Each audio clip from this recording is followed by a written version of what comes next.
So guys welcome back. आज हम फिर से खेले जा रहे हैं मेकरी में। तो गाइस एक नया अपडेट आया है, मतलब नर्फ और बफ करा गया। तो एक बहुत बुरी खबर है, वो मैं आप लोगों को बताता हूँ। तो गाइस ये रिवोकर्स होती है ना, ये बहुत ही पावरफुल होती है। तो इसलिए मेकरी ने डिसाइड करा और इसको नर्फ कर दिया।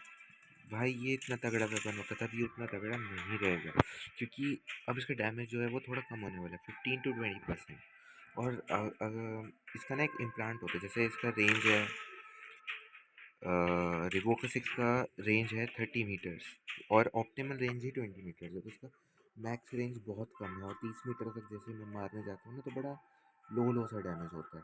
तो इसका रेंज बहुत कम है। तो इसका एक इम्प्लांट पार्ट है ना, इम्प्लांट आता था ये रिवोकर रेंज वाला। वैसे तो मतलब 2700 रुपये का पड़ेगा अगर हम गोल्ड वाला लेंगे, बट वैसे भी ये बहुत एक्सपेंसिव है रिवोकर रेंज वाला इम्प्लांट पार्ट। अब आप सोचो, ये ना 50% का इंक्रीज करता था। मैं आपको दिखाता हूँ।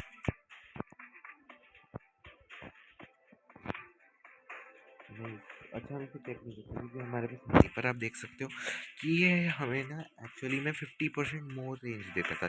जैसे 30 मीटर है तो ये हमें 45 मीटर या 50 मीटर तक एक रेंज दे देता था। 42 भी बहुत है, पर अब वो 30 मीटर होने वाला है, मतलब 30% से ग्रीन्स होगा, तो वो सिर्फ 38-39 मीटर तक आप डैमेज दे सकते हो, जिससे ये बहुत बड़ा बफ है रेंज वाला। तो चाहे डैमेज से इतना फर्क ना पड़े, क्योंकि यह शॉट बहुत जल्दी वापस आता है।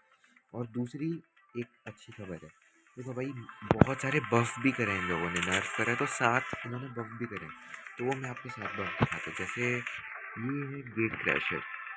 आपने किसी को भी इसको रेयरली यूज़ करते हुए नहीं देखा होगा। इसकी एनर्जी कैपेसिटी 24 है, एचपी भी अच्छी है, स्पीड भी इतनी बुरी नहीं है। तो भाई ये बहुत मस्त वेपन है, मैक है, सॉरी लेजेंडरी मैक है, बट इसको कोई भी नहीं खरीदता क्योंकि इसकी एबिलिटी उतनी अच्छी नहीं है। आयरन पॉड है इसकी एबिलिटी, मुझे ज़्यादा आइडिया नहीं क्योंकि मेरे पास है नहीं। बट इसमें ना इन्होंने जो इसका ये 300 मीटर का रेंज है ना, वैसे रेंज तो इसका बहुत ज़्यादा है, इन्होंने एबिलिटी जो कूल डाउन है वो थोड़ा कम करा है, डैमेज जो इसको 15-20% से इंक्रीज़ करा है। तो अभी ये ना थोड़ा बेटर हो गया है, तो हम इसको यूज़ कर सकते हैं, मतलब अब इसको ज़्यादा लोग यूज़ करेंगे। इसके अंदर मैंने चेक करा था, बहुत सारे इन्होंने चेंजेस करे हैं। एक नहीं करा था इसलिए मैं आपको, मुझे याद नहीं है, बट बहुत सारे इन्होंने चेंजेस करे हैं। और अब हम नेक्स्ट बात करते हैं वेपन्स की। इन्होंने बहुत सारे वेपन्स को भी बफ़ करा है। तो जैसे डिसरप्टर है, इन्होंने इसको बफ़ करा है, इसका जो डैमेज है वो भी इन्होंने इंक्रीज़ करा, जिसकी वजह से जब हाई टीयर में जब हम डिसरप्टर को यूज़ करते हैं तो बहुत यूजलेस फील करते हैं। बट अब इसका इन्होंने डैमेज बहुत इंक्रीज़ कर दिया है, जिस वजह से अब ये मॉड्स के अगेंस्ट बहुत अच्छा वर्क कर सकता है। और इन्होंने बीम को तो भी, एक बीम के अंदर भी इन्होंने एक बफ लाया है, यह है पार्टिकल बीम। देखो भाई ये मुझे बहुत ही यूजलेस लगता था पार्टिकल बीम। मेरे पास एक्चुअली पार्टिकल बीम 8 भी है, मैं इसको यूज़ नहीं करता क्योंकि बहुत यूजलेस है।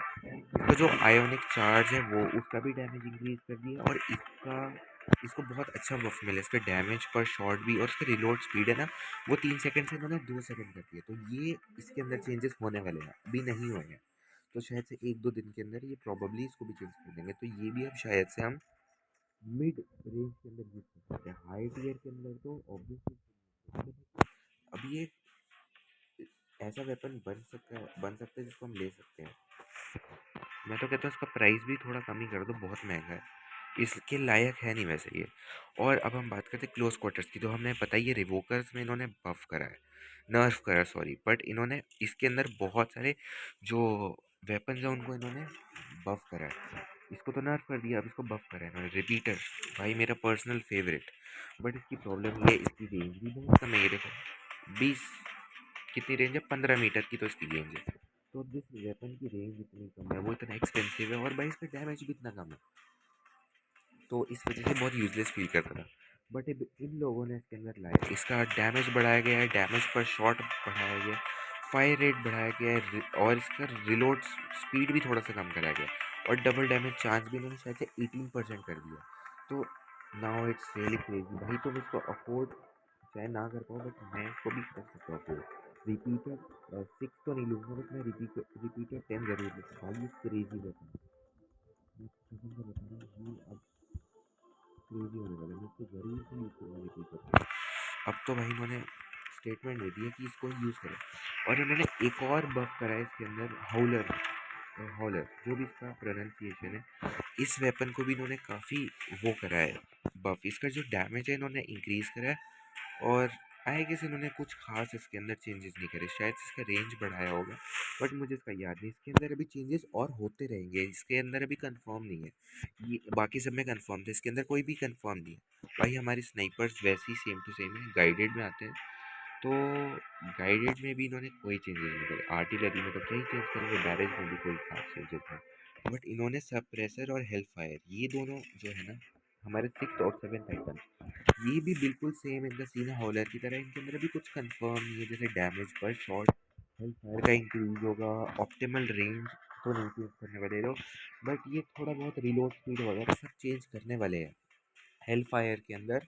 और हमारे सप्रेसर के अंदर, सप्रेसर जो है ये वैसे तो रियल पैसों को खरीद सकते हो, पर ये इवेंट क्रिएट रखना होगा।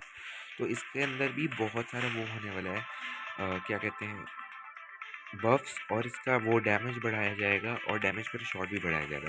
तो ये हेल्प फायर, सप्रेसर और हमारा